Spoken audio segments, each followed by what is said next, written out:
Oh yeah, God is good. What was kind of like for you when the initial beauty and what you thought the job was going to be, and then versus like what you actually experience on a daily basis? I've had this moment so many times where like, oh, this is what I think firefighting is going to be, but then what actually firefighting is. What was that kind of like? And some of the tragedy and some of the gruesomeness that you experience, like what was that kind of like initially for you? So, man, I thought I was going to chase bad guys. I don't know, going and get into pursuits here and there, but I don't know if I'm going to go off another tangent, but give a second.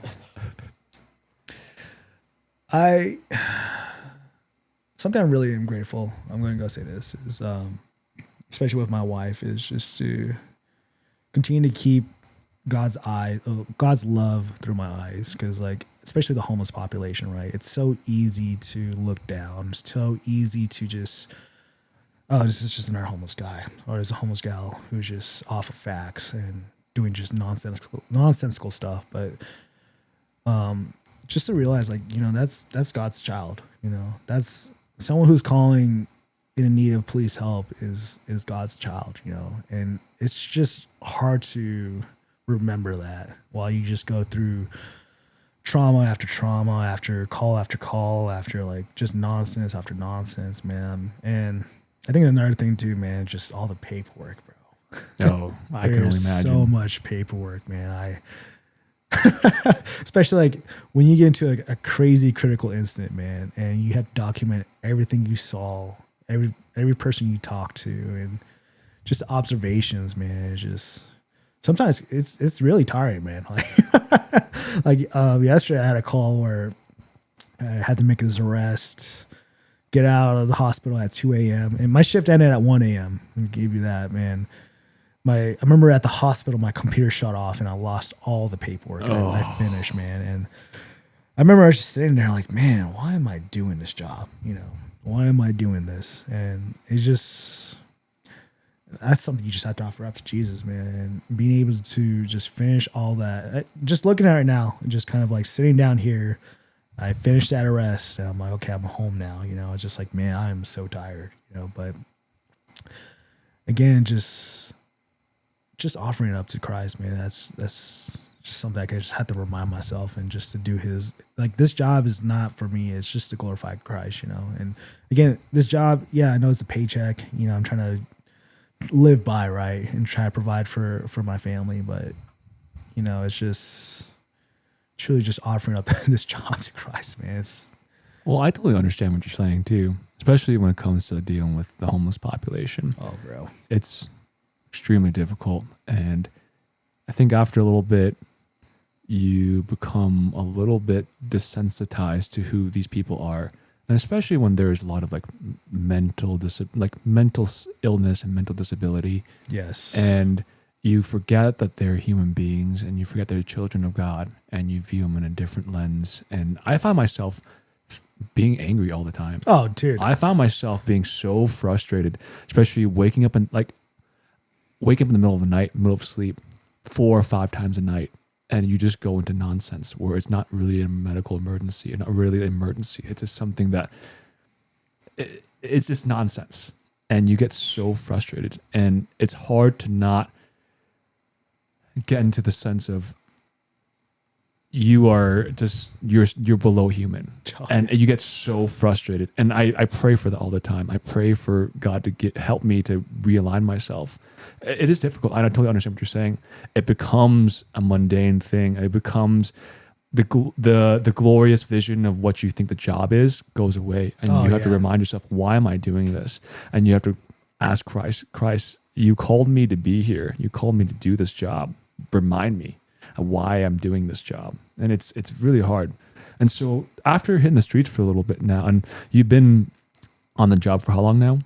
4 years. 4 years. Yeah. And in those 4 years, again, I always get this from the guys at Firehouse, get some tea on the J, bro. That means like get some time on the job. And I get that all the time. And it's true. I've been on the job now for like a little over 2 years, and it's just different. Like you have some time on the job, you hit the streets a little bit, and your mentality changes, things do change. So with you now being in the streets for a little bit and seeing some stuff, do you feel like you've become a little bit jaded by chance? Yes. Yeah. Yes. Yeah, man, I don't even know how to even answer that question, man. You see a lot, man. You see people get stabbed, you see people get shot, you see a whole bunch of stuff. And then you get that call, right? You get a call like, oh, my neighbor so-and-so did this, and it's totally civil, nothing criminal. And you're like, why am I here? Right? Like, why are you calling the police? And then you're just like, you get so jaded and angry so quick, man. I think I'm being honest, man, the whole mental health thing for first responders needs to be a huge emphasis of like, we need to deload all the stuff that, like, the baggage that we have, man. Cause like all this rock that we are carrying, like, keeps piling up, man. It gets overbearing sometimes, man. It's hard to like just wake up and, put on this uniform, get, people yelling at you, calling you all kinds of stuff, man. Like, it takes a toll on the body. It takes a toll on the mind and the body, and especially your just the spirituality stuff behind it, man. You get so angry about people, but it's just, I'm being honest, man. I think about the scriptures sometimes. I mean, like, when Jesus says, if someone slaps you, turn other face and slap the other side of your face. I'm like, Lord, I don't want to get slapped. I got slapped once. I do not want to turn my cheek. And you just realize, like, man, that is so, like, the way, I don't know how to say it. Things that Christ just, what he says, man, it's out of this world. You can't even think of it. It's like, I literally just ponder about that. Like, man, how do I just be so humble and so, like, just be like him. Yeah, just especially in moments where it's difficult to be like him. Truly, it is difficult to be like him.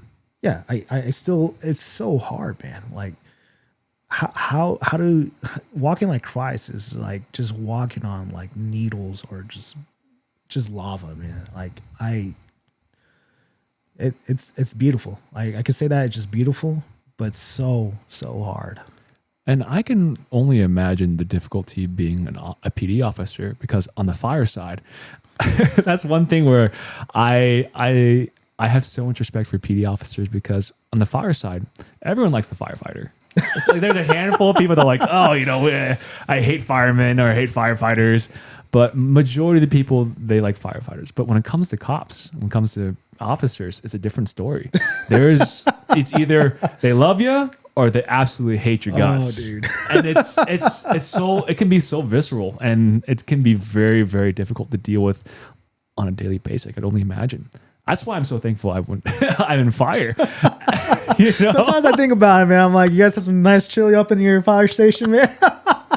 It's just every time I'm on a scene, like when I'm there, like fire's there, it's okay, and it's so, like, pretty calm. But once a PD officer gets on scene, sometimes it feels like things get escalated, and it gets different. And I pray for all the police officers out there, because it is a very difficult job. It is so demanding, and you have to be on your feet all the time. You have to be aware of the scene, and oftentimes you're working by yourself. You're working with one other person. With me, I always have 4 people. Always 4 people, no matter what we do, and we have a crew there, and it's just a different mentality. Yeah, I mean, like, I think, I'm being honest, man, I think first responder jobs are just difficult in its own sense. It's like, man, it's a sense of, like, there's a sense of duty that you have to finish what you're working, right? If this person's bleeding, this person got shot, this person got stabbed, or it could be that kind of high intensity to something very low. I mean, like someone overdosing, like, I mean, you guys have to deal with all that all the time, man. And sometimes I'm like, oh man, this is just some nonsense. Or, I mean, honest, man, like if a dude like who, I don't know, like poop all over them, throw up all over, man, I'm like, oh my gosh, man. I had to make a couple rests with that, but man, treating them and being with them like for an X amount of time, man, you guys, wow, bro. It's one of those calls where I I think everyone glorifies like what fire does, what PD does, but oftentimes there's a lot of calls. And also the EMTs, man. Paramedics. I gotta give them respect. I man. give paramedics so much respect because Jeez. they actually deal with the patient so much longer than I would. And sometimes when you go in there and you get some like bodily fluids, human excrement, all that stuff, where you're sitting there like, this is what I signed up for. This is what I thought I was going to be putting out fires, pulling people out of fires, cutting cars, doing some crazy stuff. But a lot of the majority of the calls are medical calls. Yes. And oftentimes it's old people falling over. It's, old people falling over for days and defecating themselves and having accidents. And you have to be in there to pull them out and help them. It's those things where you have to rely back and like, God, why did you call me to do this? Lord, please give me strength. Please allow me to see the human being, not just the patient or something like that. Yeah. And so I guess I have to ask you too, is being on the job for a little bit, I found myself in this predicament a little bit sometimes too, where after being on the job for a little bit, there's a lot of just brokenness, especially amongst the responders. Oh man. The officers, the firefighters, just a lot of brokenness and a lot of hurt and a lot of wounds where in our field, we feel like we have to like power through and we feel like we have to like cover up and just say, hey, tough it out. And it leads to a lot of just negativity, promiscuity, unhealthy behaviors. And sometimes it can take a toll, especially in the faith life of someone who comes in, like very devout, good Christian person. But then sometimes it erodes. It doesn't happen maybe overnight, but it just erodes slowly. Yes. Have you found yourself like, is your faith life stronger than it was before? Or has it kind of, you felt like it's gotten weaker or has changed? I think it definitely has changed. I think in the process of becoming a police officer, going to the academy, and even just making it through FTO my first year, I had a strong relationship with Christ. But now just over again, I don't know, just all the calls, the trauma, I'm being honest, it has fell off. And again, like just giving kudos to my wife, she's just been that rock that kind of pulls me back. But I think just, like for me, I'm being honest, trying to find a good community is something I've been kind of like looking for, like strong Catholic men and just good friends, like I have really good friends. I trust them with my life, but just I've been kind of yearning for a community. I think that's been kind of hard. It's hard to find a good community of like-minded men who are just trying to like we said, like walk in Christ. It's yeah, man, it's hard. It's hard out there, especially in the streets and dealing with all the negativity, dealing with a lot of hard choices that you have to make. It's especially when you're like, oh man, I just arrest this person. They're gonna go to jail, but you're making a huge impact in their life. You're making a huge impact in their families, their children, and sometimes it's not easy to realize that. Like arresting a person does have a huge impact. And sometimes it doesn't, man. Like you see them the next day and doing some tomfoolery stuff, and you're like, oh man. Like I think especially when you're arresting a lot of violent people and you see them out on the streets again, man, and you're like, oh man, what is going on, right? It kind of takes a toll on you. It does take a kind of toll. Like, oh man, it's just gonna be nonsense again, But I can agree with you 100%, bro. I think my faith life going in was really strong, really, really strong, and I think the beauty and the ideal behind what we were thinking we were going to do and what we felt like we're called to do was so beautiful.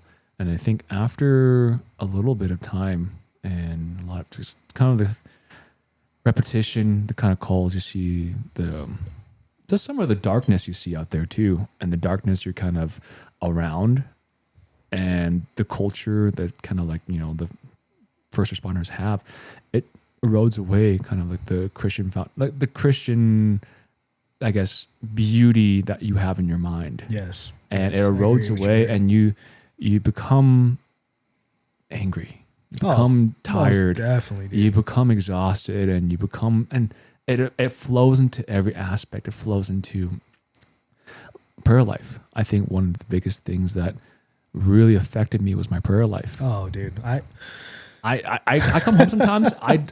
For days I just don't even think about praying. Yeah. I just go on my day, and my relationship with God. Like, I still remember, like, before I got on the job, I was like, oh, I love adoration. Adoration was kind of like, it's a good time for me to get away, really, just to be with Christ. But then after a while, I was like, adoration's so dry. So dry. I sat there for an hour, even 45 minutes. I'm like, when is this going to end?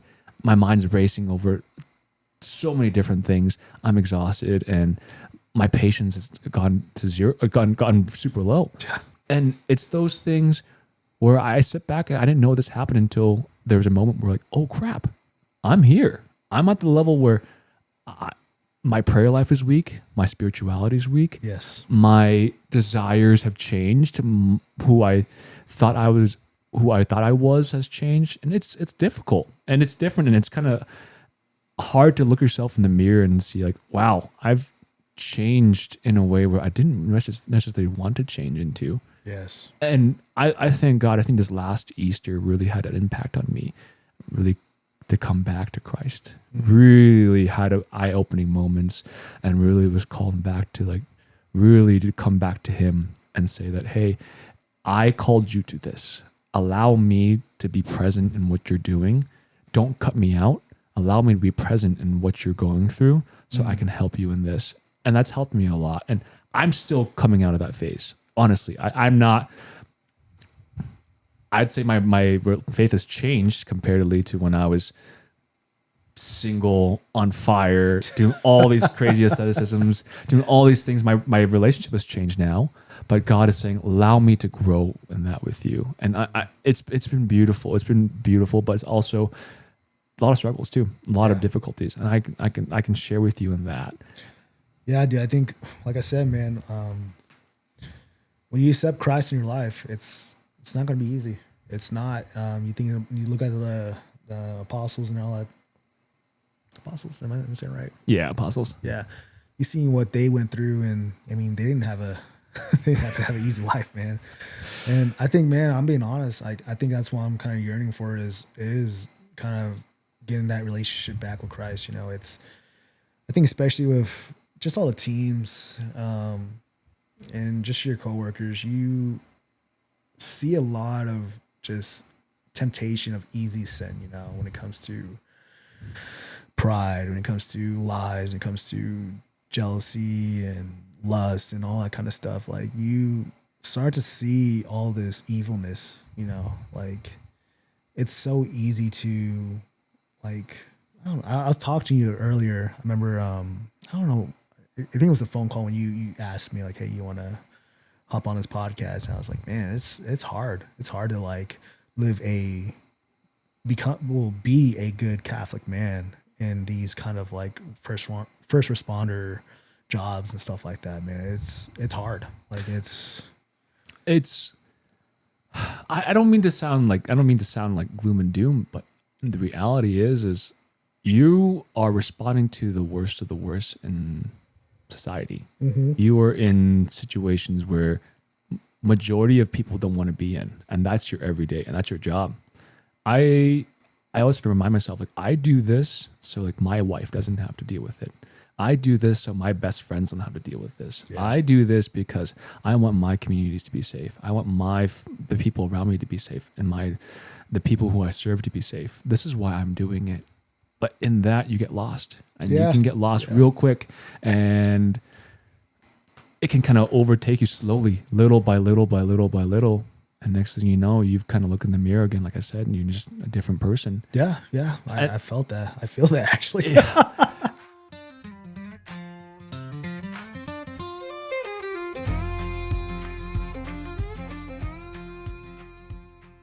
Thank you so much for tuning to our content. If you like what you see, please like and subscribe and share with your family and friends.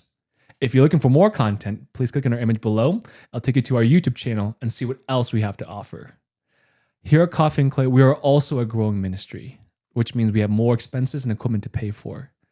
If you feel called to, please visit our website and donate. Any amount is much appreciated. Prayers are always welcomed and needed. Thank you so much. God bless. Grab your cup and remember that God is good.